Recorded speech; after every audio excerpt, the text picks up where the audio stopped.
أعوذ بالله من الشيطان الرجيم بسم الله الرحمن الرحيم Alhamdulillah Rabbil Alameen, Wassalatu wassalamu ala Rasulihil Kareem, Amma Ba'd.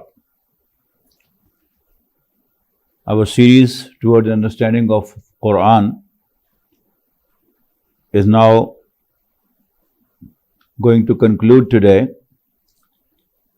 and we'll study the rest of the Surah Al-Hadid today. A'udhu billahi minash shaitanir rajeem. Bismillahir Rahmanir Rahim.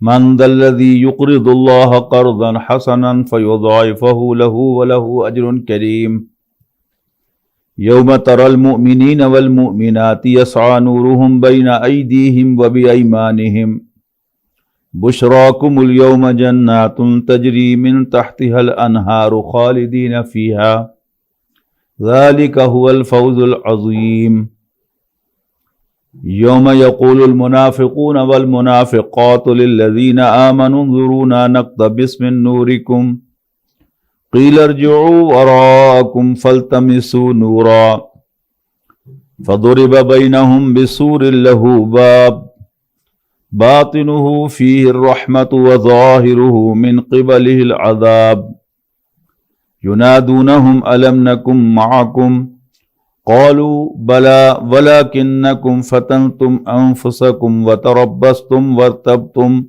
وغرتكم الأماني حتى جاء أمر الله وغركم بالله الغرور فاليوم لا يؤخذ منكم فدية ولا من الذين كفروا مأواكم النار هي مولاكم وبئس المصير ألم يأن للذين آمنوا أن تخشع قلوبهم لذكر الله وما نزل من الحق ولا يكونوا كالذين أوتوا الكتاب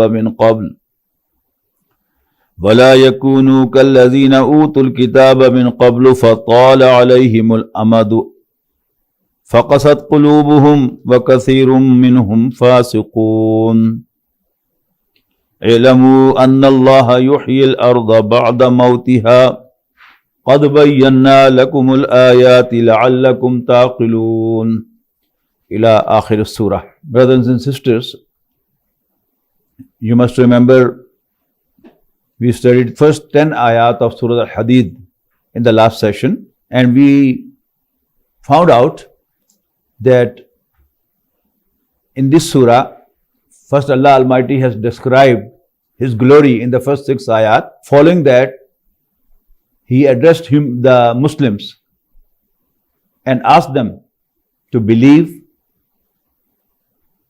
and invest of what they have, what is at their disposal in Allah's cause.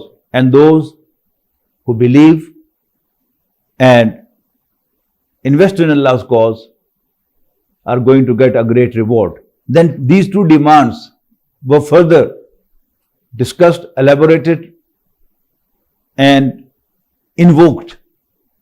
First, Iman. What's the problem with you? That despite having a belief, you don't trust Him. And then, how you can make up this deficiency? Through the Quran. Because the Quran, its ayat, help a Muslim to advance in his faith, in his belief, in his iman. And then there were 2 ayat on investing, spending in Allah's cause, saying, وَمَا لَكُمْ أَلَّا تُنْفِقُوا فِي سَبِيلِ اللَّهِ. What's the problem with you that you don't spend in Allah's cause? لَا يَسْتَوِي مِنْكُمْ مَنْ أَنْفَقَ مِنْ قَبْلِ الْفَتْحِ وَقَاتَلَ. Those of you who spent in Allah's cause and fought in Allah's cause before the victory are much higher in ranks than those who did the same but after the victory. But Allah has a good promise with all of them. Then in the same continuation, now is the ayah 11.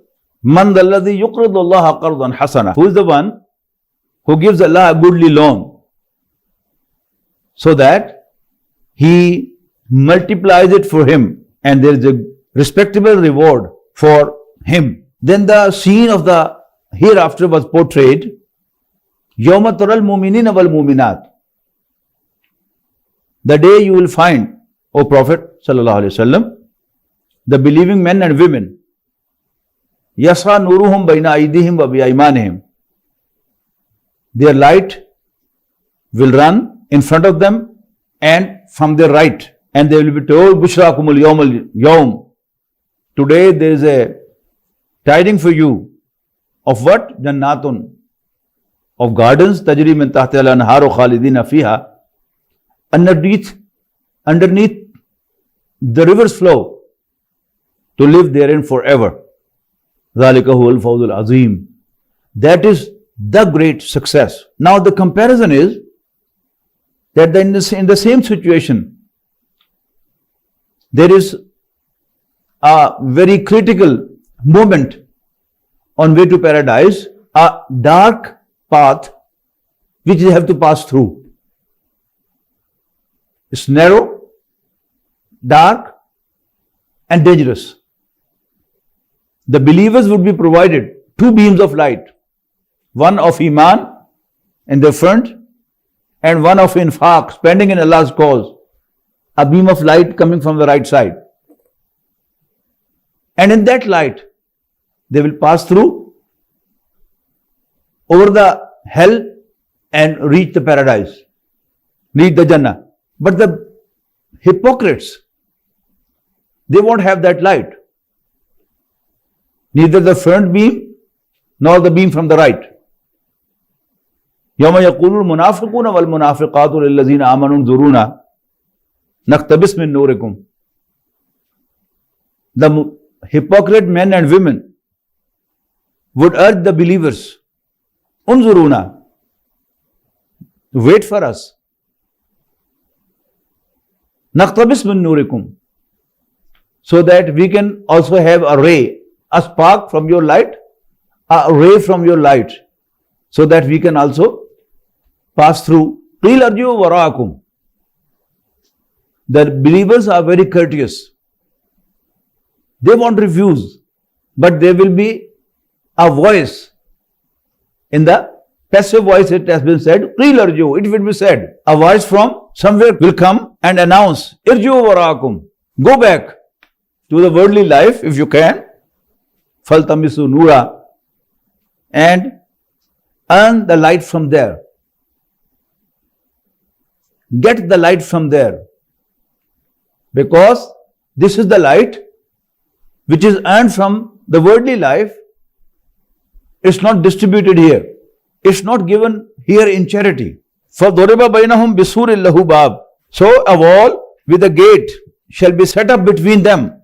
Inside of this wall would be Allah's mercy, and ظَاهِرُهُ مِنْ قِبَلِ الْعَذَابِ, and outside this wall would be the torment of Allah subhanahu wa ta'ala. As there is a gate, a door, a window to converse through the window, the hypocrites will cry out to the believers, Yunadunahum alam nakum ma'akum. Were we not with you? We lived in the same community. We prayed in the same mosque. We were related to each other. Why have you turned so uncourteous today that you are not responding to our request? Qalu. Now they would respond, Bala, yes indeed.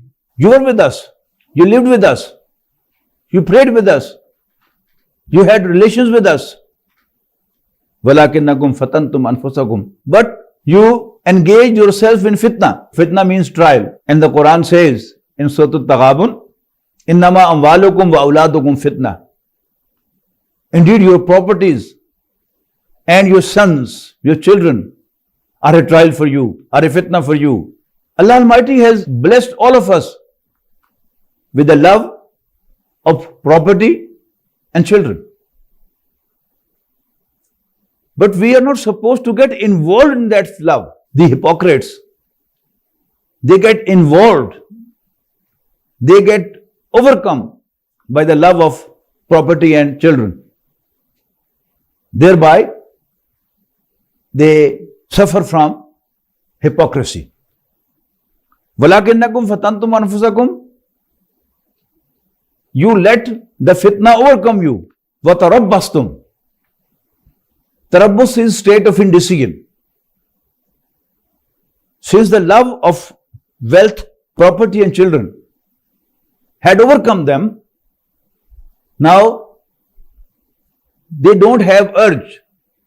They don't have an inclination to work for the cause of Islam, to invest in the cause of Islam, to fight for the cause of Islam. This is what hypocrisy is. وَلَكِنَّكُمْ فَتَنْتُمْ أَنفُسَكُمْ وَتَرَبَّصْتُمْ. You were in the state of indecision. You used to go to the mosque and listen to the sermon and get motivated. But by the time you reached home, you were attacked by the love of property and children. And then you initially were not able to decide whether to become religious or to become secular, whether to invest in Allah's cause or to invest the whole time and the whole property, whole wealth, to earn more property and to make sure that your children have a luxurious life. Vartabtum. Following that, you had doubts in your mind. When we off the track of hypocrisy, we start feeling, oh, is Allah really there? Are we going to be resurrected on the day of judgment? Was Muhammad sallallahu alaihi wasallam really Allah's messenger? Or he was just a great man? You know, these are the doubts which we do have in our minds. That is the next stage. And then, وَغَرَّتْكُمُ الْأَمَانِيُّ. Amani means wishful thinkings. We are sinful. We are wrong. We are not doing anything for Islam. We haven't made any sacrifice for Islam. Yet, we are from the ummah of the beloved Prophet of Allah, Sayyidina Muhammad sallallahu alaihi wasallam. So this is a wishful thinking. Like the Jews, we do also believe that no matter what we do, we certainly would enter paradise. At the most, a few days, a few hours, which we have to spend in the hell. Finally, ultimately, we have to enter the paradise. So this is amanij, wishful thinkings. Hatta ja amrullah. Till Allah's amr, Allah's command came. That is, you died, you passed away, you left this world without doing anything for the cause of Islam, without making any earning for the hereafter, without filling our pocket with the foreign exchange of the hereafter. When we are traveling abroad, we must have traveler checks with us, or we have our own account in the bank of the country we are visiting. But if we neither have the currency in our pocket, nor we have the traveler checks with us, nor we have our own account in the other country, we would certainly be in trouble. So you passed away without doing anything. وَغَرَّكُمْ بِاللَّهِ الْغَرُورِ. And the most fraudulent, the worst deceiver, deceived you regarding Allah. فَالْيَوْمَ لَا يُؤْخَذُ مِنْكُمْ فِدْيَةٌ وَلَا مِنَ الَّذِينَ كَفَرُوا. Furthermore, it will be announced that فَالْيَوْمَ لَا يُؤْخَذُ مِنْكُمْ فِدْيَةٌ وَلَا مِنَ الَّذِينَ كَفَرُوا. Today, no ransom will be accepted from you, as it will not be accepted from the non-believers. It's an address to the hypocrites that You said, Ashhadu la ilaha illallah wa ashhadu anna Muhammadan abduhu wa rasuluh. You confessed. You witnessed. But you didn't make any effort to keep your belief, your faith, your iman live. Thus, no ransom will be received from you. The one who will be considered to be a believer, yes, there will be some give and take, and his good deeds would help him exchange and get a rescue. But a hypocrite and a non-believer will not at all be rescued.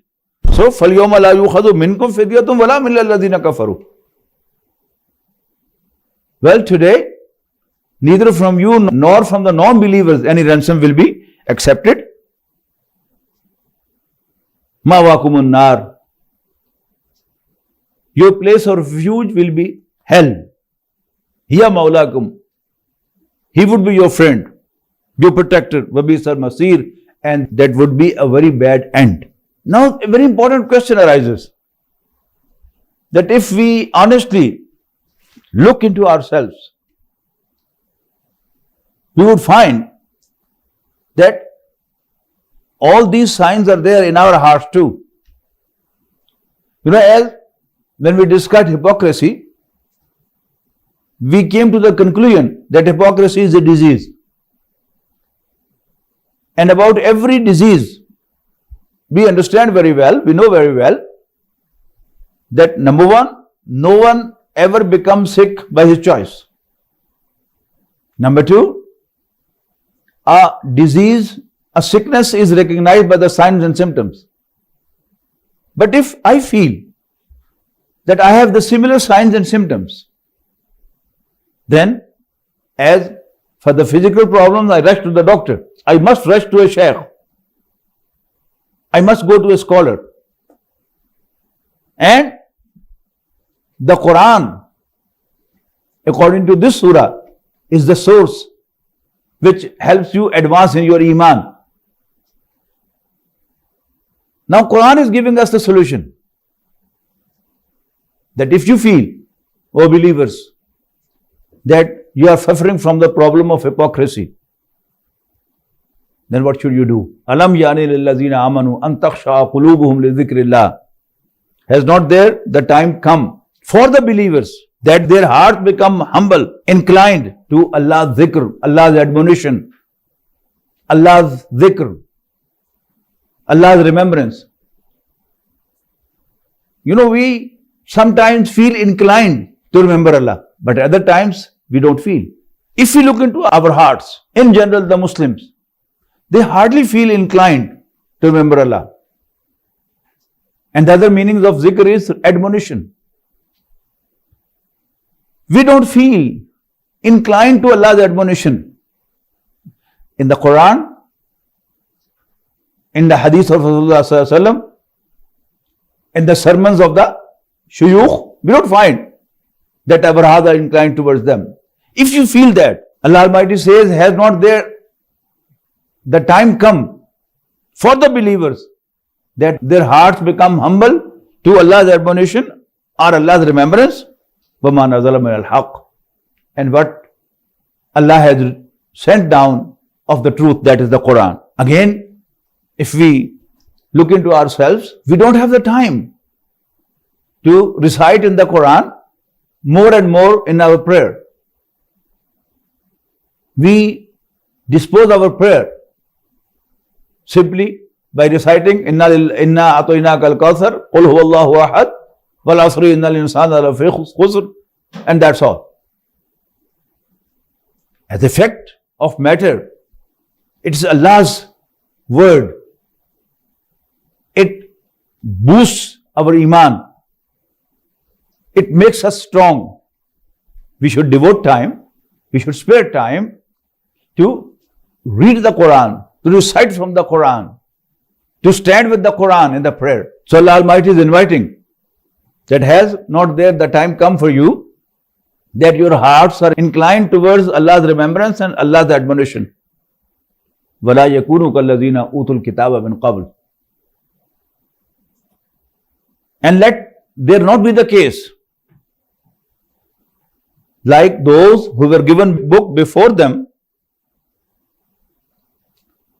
fatala alayhimul amad, and then a time passed on them, faqasat qulubuhum, then their hearts became stiff. A delegation came to Medina when Sayyidina Abu Bakr radiallahu anhu was the caliph. The caliph, Amir al-Mumineen, recited to them the ayat of the Quran, and they started shedding tears. Sayyidina Abu Bakr radiallahu ta'ala anhu said, Hakadha kunna. The same used to be our condition. Walakin qasat al-qulub. But later, the hearts became stiff. Now we don't cry listening to the Quran. Now we don't cry reciting from the Quran. And this is more or less the condition of most of us. وَكَثِيرٌ مِّنْهُمْ فَاسِقُونَ. And most of them were disobedient. اعلموا أن الله يحيي الأرض بعد موتها. Remember that Allah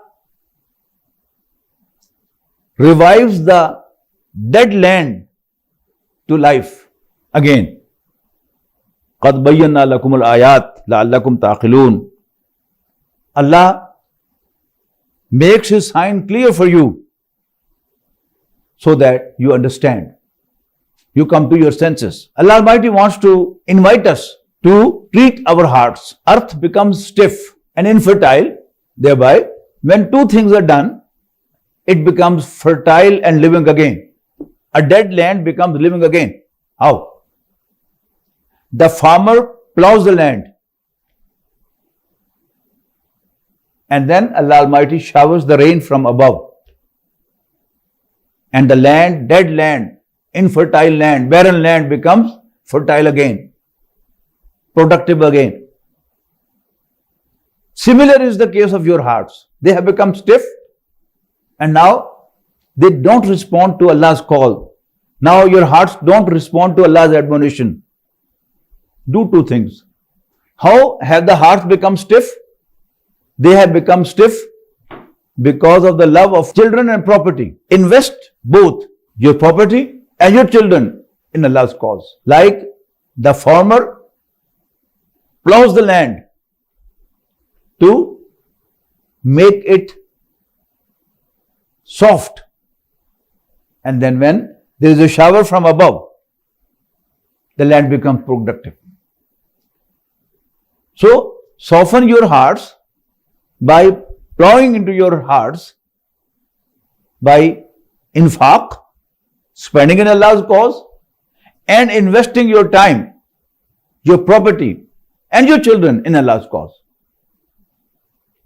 And then recite to your heart Allah's word, Allah's book, the Holy Quran. As Sayyidina Isa alayhi salam is quoted in the Bible, that addressing to his disciples, he said, why do you store in this world where there is a danger of being stolen, and there is a danger that some parasite will eat it up? Invest in the hereafter. Store in the hereafter. And I assure you, there is no chance of your property being stolen from here, from there. And there is no chance that a parasite will eat of it. اعلموا أن الله يحيي الأرض بعد موتها قد بينا لكم الآيات لعلكم تعقلون. Then إن المصدقين والمصدقات. Indeed, those who do charity, the charitable men and women, وَأَقْرَضُوا اللَّهَ قَرْضًا حَسَنًا, and those who give goodly loan to Allah, يُضَاعَفُ لَهُمْ, Allah Almighty will multiply it for them, وَلَهُمْ أَجْرٌ كَرِيمٌ, and there will be an honorable reward for them. وَالَّذِينَ آمَنُوا بِاللَّهِ وَرُسُلِهِ, And those who believe in Allah and His messengers, أُولَٰئِكَ هُمُ الصِّدِّيقُونَ. First, infaq, and then iman. Iman through the Quran, or iman by sitting with the people who have a good faith, a good iman in their hearts, like our shuyukh. For example, I belong to the Indian subcontinent. My forefathers were Hindus. One of the Sufiya, one of the shuyukh, who migrated to India on the instruction of their shuyukh from far off, and just sitting around them, our forefathers embraced Islam. So, first of all, we have to invest our property and our children, the best that we have in the cause of Allah. And then we have to build iman. We can go as high as the Siddiqeen and Shuhada. In Surah Al-Ma'idah, Allah Almighty has described that there are 4 classes of the human beings who are the blessed ones, who would receive on the Day of Judgment the special favor of Allah, mun'am alayhim, rewarded by Allah. Nabiyyin, the prophets, Siddiqeen, Shuhada, and the Salihin. No one can become a prophet by his own effort. That is 100%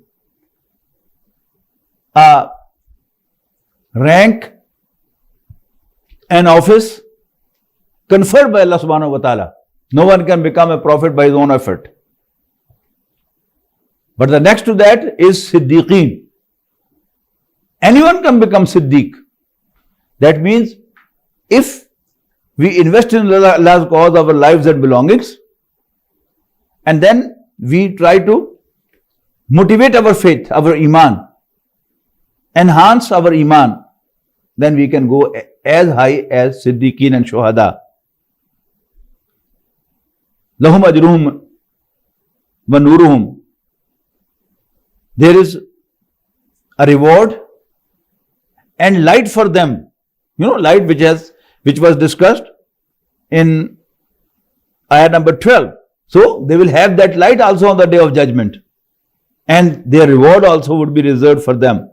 وَالَّذِينَ كَفَرُوا وَكَذَّبُوا بِآيَاتِنَا أُولَٰئِكَ أَصْحَابُ الْجَحِيمِ. And those who disbelieve, وَكَذَّبُوا بِآيَاتِنَا, and deny our signs, أُولَٰئِكَ أَصْحَابُ الْجَحِيمِ, they are the inmates of hellfire. Now there is a very beautiful portrayal of the worldly life.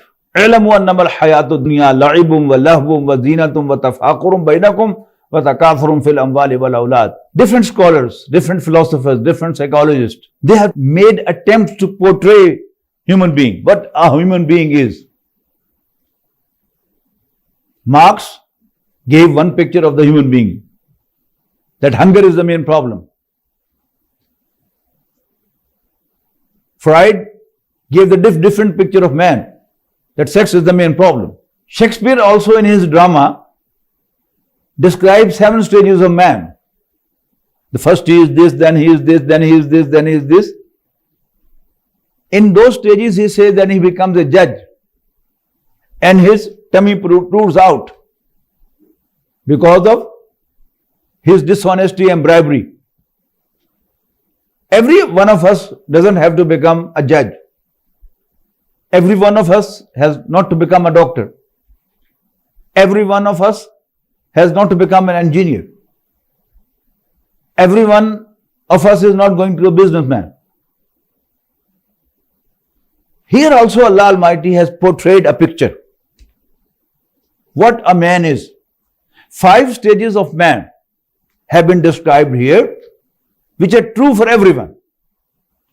That is, ilamu annama al-hayatu dunya. Remember, the worldly life is la'ibun, a play, walahwun, and a fun, wazinatun, and an enjoyment, entertainment, attraction, وَتَفَاخُرٌ بَيْنَكُمْ, and you're boasting among yourselves, وَتَكَاثُرٌ فِي الْأَمْوَالِ وَالْأَوْلَادِ, and a quest for greater riches and more children. You know, initially when the life starts and man is a little bit in his sense, he just plays. He plays with the toys. Some psychologists say that a child who is playing with the toys also has some purpose in his mind, but they don't have any proof. The fact of the matter is that a child just plays. There was a very beautiful short movie on the TV. The two boys, they fight in the street with each other, and one becomes hurt by the other, and he comes home crying. His mother asked, "What happened?" He said, "Oh, that boy has beaten me." His mother goes to his house, and both the mothers start fighting. And then their fathers also join, and they also start fighting. In the meantime, both the boys, they are riding on the same bicycle and laughing, gossiping, and going together. This is childhood. The second stage described here is love. Love is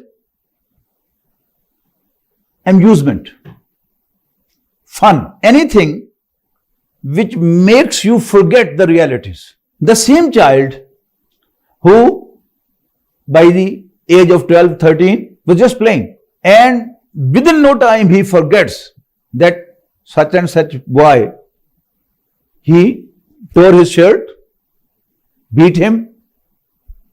After some time he is as normal as nothing happened. But the same boy, when he goes to the university and one of his class fellows just taunts him, he is upset. Why did he taunt me? Comes home. He's not forgetting that he taunted me.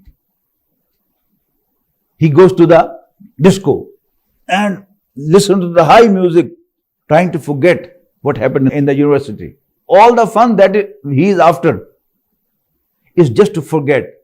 This is love. The same word, alhaakumut takasur, in the verb, alhaakumut takasur. The quest of more and more has made you forget until you reach the graves. So, elamu annamal hayatu dunya lahvum wa laibum wa zinatun. Another comparison. If you visit the room of a college or university student, boys I am talking, I have not visited girls' hostel ever, so I have no idea what is the scene there. It's no less than a filth depot. All the things are untidy, spread here and there. He likes to wear a dirty tore jean, the hair jumbled up, and he feels happy with that. The same boy, when he passes out, becomes a graduate, and then he is in job. Now, he wears three-piece, and before he leaves, he looks into the mirror in all different directions. This is zina. To look attractive. Zina means attraction. The next stage is tafakhurum bainakum. Tafakhur is boasting over each other. You know, if we talk of the time, the first stage is until 13, 14, 15 years, plus minus 1 year, 1-2 years. Then from 17 onwards, that is the second stage of love. And then from mid-20s to mid-30s is the stage of zina. And then from 35 to 45, the man has established in his profession, in his business. Each one of us at that stage feels that he is unique. There's no one like him. If he is a lawyer, he believes that the arguments that he gives in the court, none else can do it.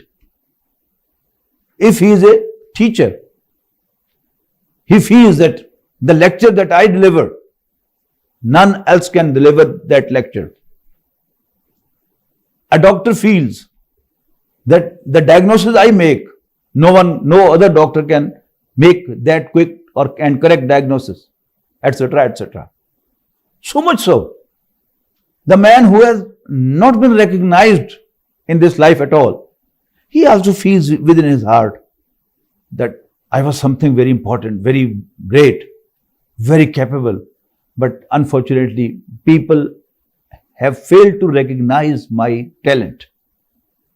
This is the stage of tafakhur. When the man is 50, now he feels decline. There was a time when he could work for 18 hours non-stop without taking a cup of tea or coffee. But now he feels that he has become old. His capabilities have reduced.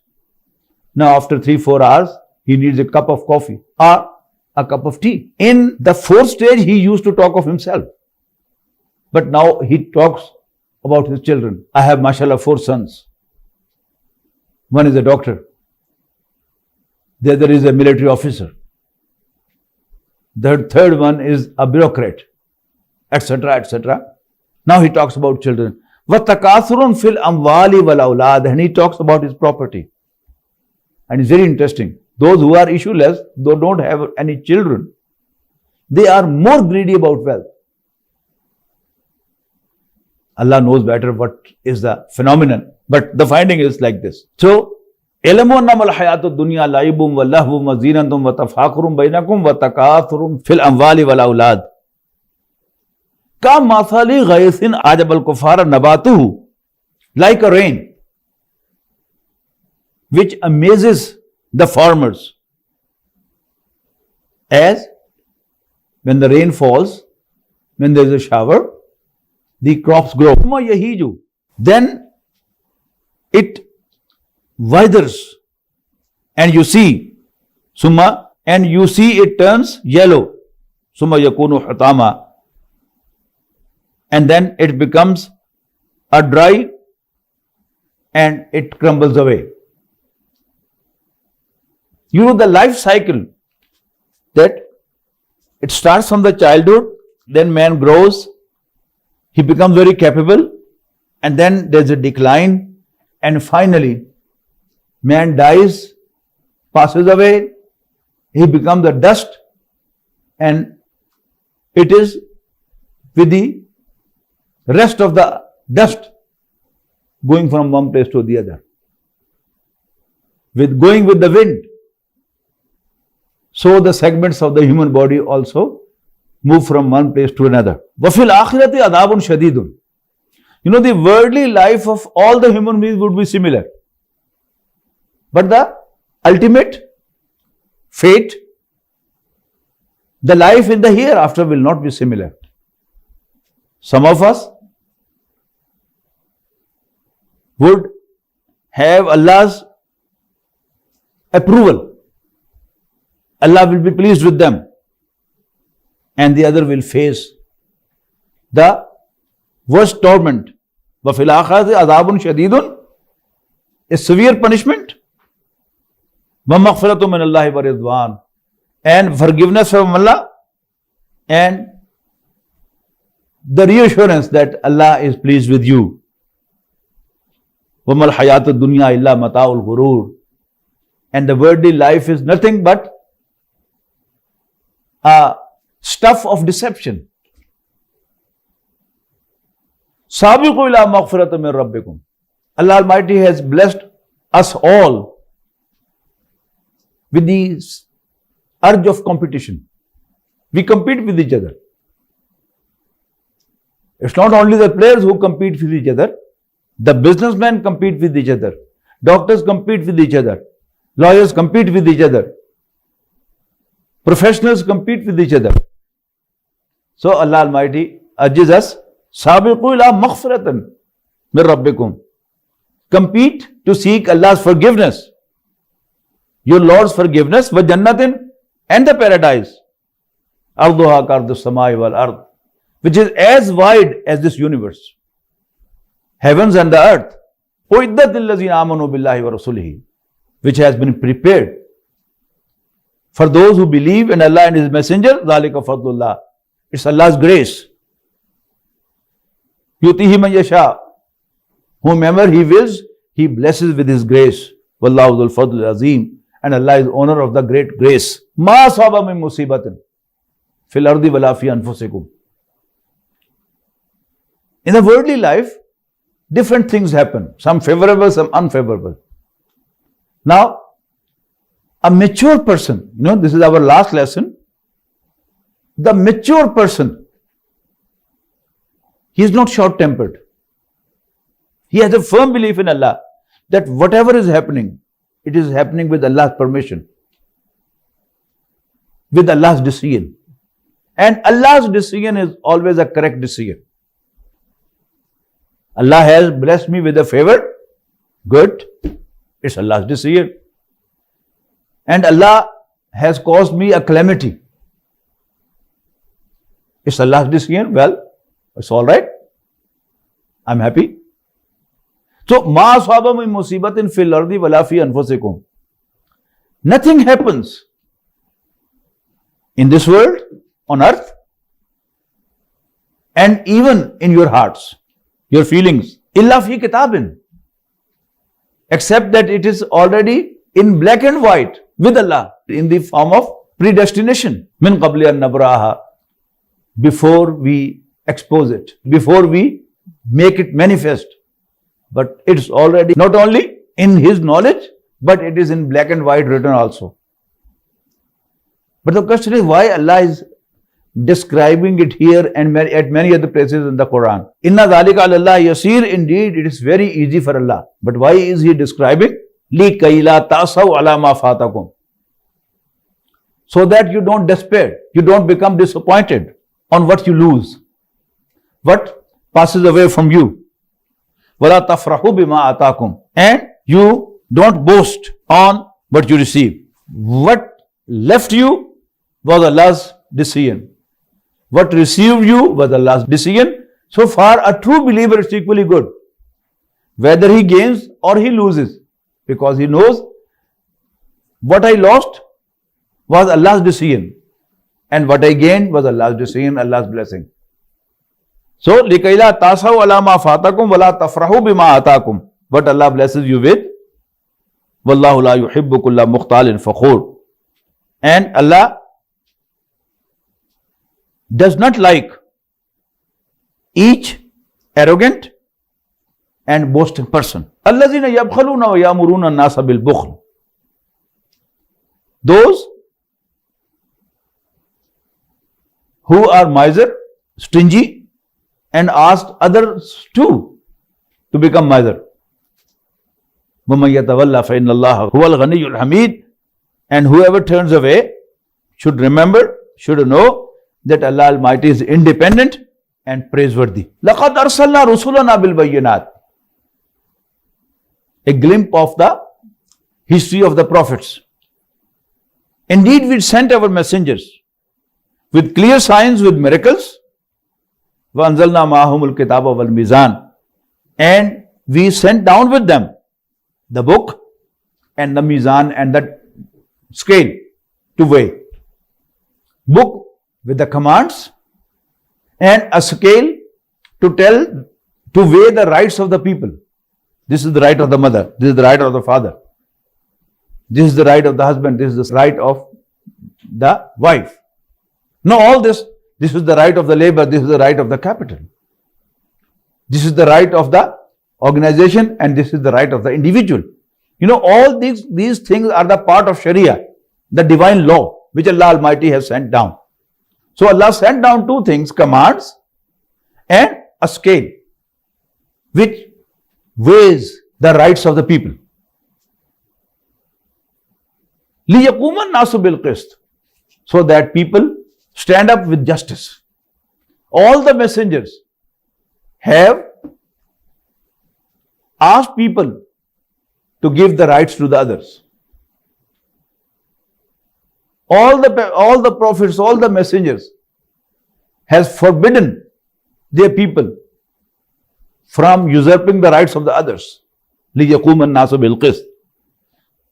And now وَأَنزَلْنَا الْحَدِيدِ, we have sent down the steel too. Why? فِيهِ بَأْسٌ شَدِيدٌ, which has a power of fighting, of war, of battle. وَمَنَافِعُ لِلنَّاسِ, and many other benefits for people. While وَلِيَعْلَمَ اللَّهُ مَنْ يَنْصُرُهُ وَرُسُلَهُ بِالْغَيْبِ, so that Allah finds out that which are those who help Him and His messengers from the unseen. None of us has seen Allah, but our history is very strong that a good number of people have fought in the cause of Allah to establish just social order in the society.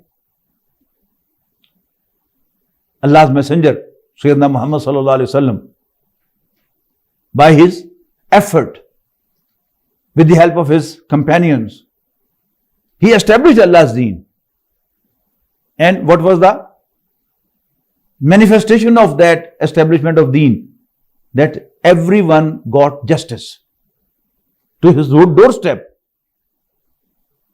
So that was the struggle of Rasulullah sallallahu alaihi wasallam, which was done by Sahaba, that he fought in Allah's cause, and finally they conquered Makkah and Allah's deen was established. Now in the past, before Rasulullah sallallahu alaihi wasallam, وَلَقَدْ أَرْسَلْنَا نُوحًا وَإِبْرَاهِيمَ, indeed we sent Nuh and Ibrahim alayhim as-salam, وَجَعَلْنَا فِي ذُرِّيَّتِهِمَا النُّبُوَّةَ وَالْكِتَابَ, and we kept prophethood and the book in their offsprings. Nuh alayhi salam is considered to be the second Adam. All the people by that time, they were drowned except those who joined him in his ship. So all the human beings are his progeny, his offsprings. Then Ibrahim alayhi salam was the beloved of Allah, and after Ibrahim alayhi salam, there has been no prophet outside his family. So, وَلَقَدْ أَرْسَلْنَا نُوحًا وَإِبْرَاهِيمَ, we sent Nuh and Ibrahim, and in the offsprings of both, we kept prophethood and the book. فَمِنْهُمْ مُهْتَدٍ وَكَثِيرٌ مِّنْهُمْ فَاسِقُونَ. Of their progeny, there are righteous ones, those who are on the right path, muhtad, guided, وَكَثِيرٌ مِّنْهُمْ فَاسِقُونَ, but of them are disobedient too. ثُمَّ قَفَيْنَا عَلَىٰ آثَارِهِمْ بِرُسُلِنَا, after them we sent other messengers, one after the other. وَقَفَّيْنَا بِعِيسَى ابْنِ مَرْيَمَ, and following them we sent Jesus, son of Mary alayhi salam, وَآتَيْنَاهُ الْإِنْجِيلَ, and we blessed him with the gospel. وَجَعَلْنَا فِي قُلُوبِ الَّذِينَ اتَّبَعُوهُ رَأْفَةً وَرَحْمَةً, and we kept softness of heart, mercy, sympathy in the hearts of those who followed him, those who were his followers. وَرَهْبَانِيَّةً ابْتَدَعُوهَا, but the celibate life which they invented, مَا كَتَبْنَاهَا عَلَيْهِمْ, we didn't impose on them. إِلَّا ابْتِغَاءَ رِضْوَانِ اللَّهِ, we imposed on them only to seek Allah's pleasure.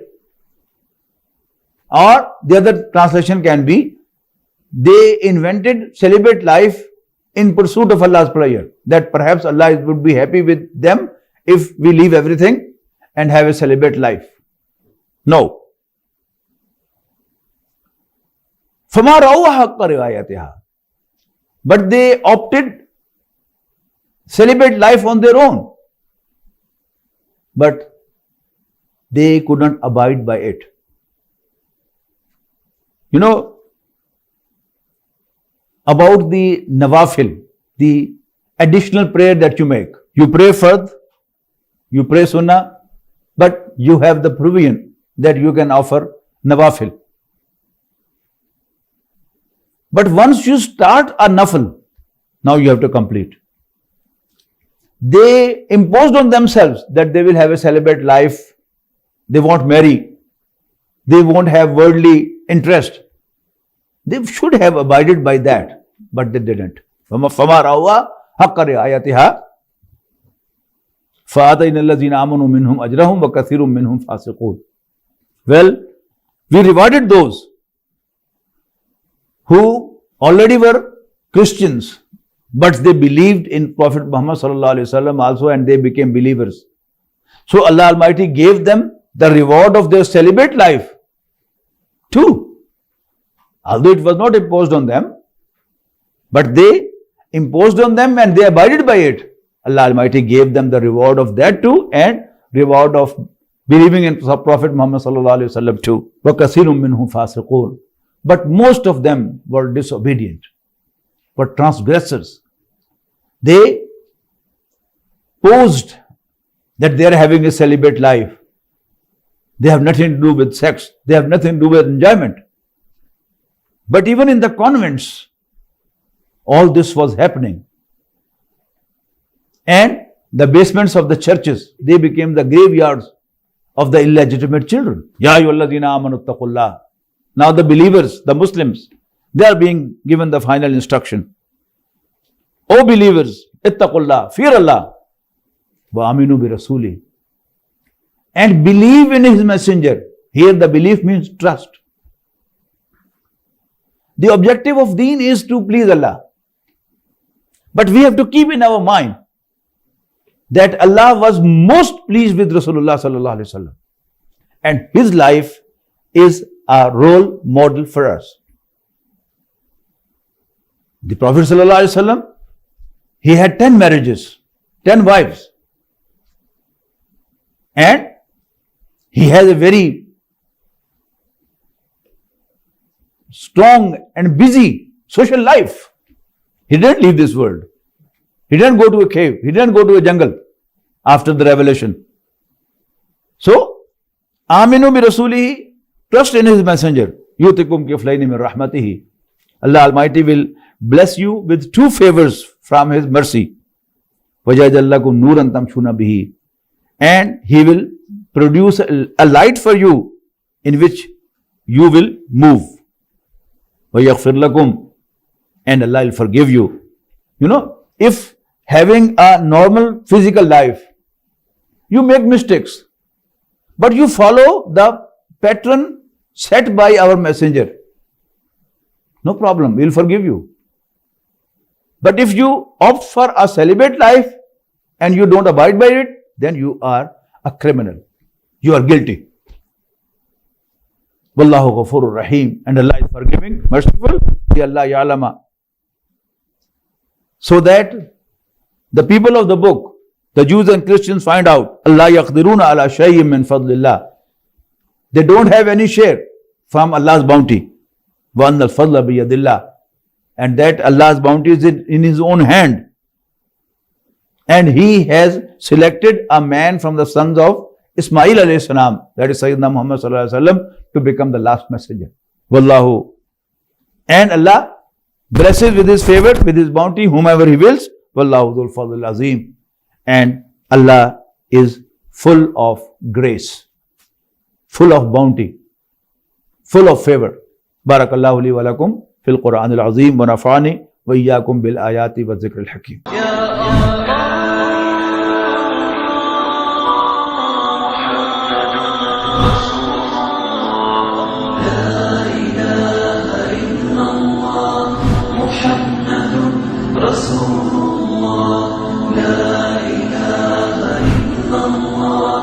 محمد رسول